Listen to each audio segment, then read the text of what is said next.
Welcome back mga ropa, kwentuhan muna tayo. Tapos na ang Game 2 sa pagitan ng Minnesota Timberwolves kontra sa Dallas Mavericks. Sa pagtapos ng final buzzer, isa lang ang naging lamang ng kupunan ng Dallas Mavericks sa score na 109-108. Pumida si Luka Doncic with a monster triple-double performance with 32 points at tumataginting na 13 assists at 10 rebounds.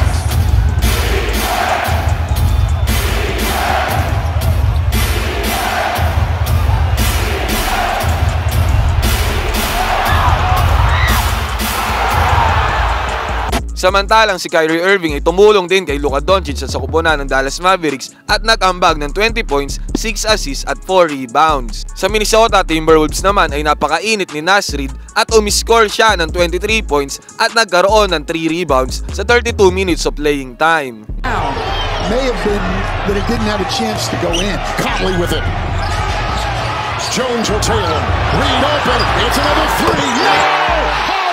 Si Ant-Man ay nag-ambag din ng 21 points with 7 assists at 5 rebounds. Pero mga ropa, bukod sa tira ni Luka Doncic na 3 points na nagpalamang sa Dallas Mavericks, ano nga ba ang dahilan kung bakit natalo na naman itong Minnesota Timberwolves sa kamay ni Luka Doncic at Kyrie Irving at ng Dallas Mavericks? Nakakuha ang kupunan ng Minnesota Timberwolves ng 41.2% field goal percentage sa 35 out of 85 shooting. Samantalang ang Dallas Mavericks naman ay nakakuha ng 47.7% field goal percentage sa 41 out of 86 shooting. Kung usapang field goals lang mga ropa, it clearly shows na lamang ang Dallas Mavericks kontra sa kupunan ng Minnesota Timberwolves. Kung noong Game 1 ay napakababa ng percentage ng Dallas Mavericks in terms of 3 points, ngayon ay nakabawi sila dahil nakakuha sila ng 38.7% sa 3 points, shooting 12 out of 31, samantalang ang Minnesota Timberwolves ay parehong-pareho nila ng percentage with 38.7%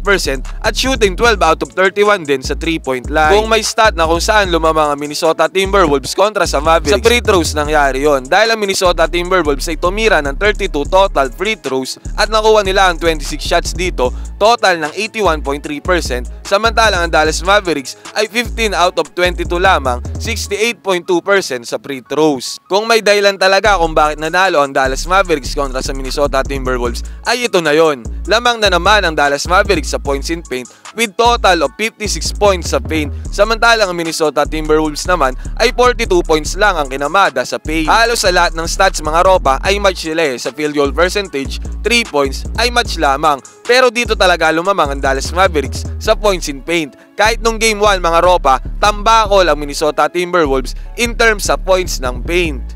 Mga ropa, stats never lie. Ito ang naging kahinaan ng Minnesota Timberwolves kahit sa Game 1 at nadala pa rin nila ito sa Game 2 kung kaya't natalo sila ng Dallas Mavericks. Kayo mga ropa, pakicomment dyan sa baba kung ano sa tingin nyo ang nagpatalo or nagpahina weak point ng Minnesota Timberwolves kontra sa Dallas Mavericks na kailangan nilang improve sa Game 3 para manalo sila. Mag-comment kayo dyan sa baba, magkwentuhan tayo.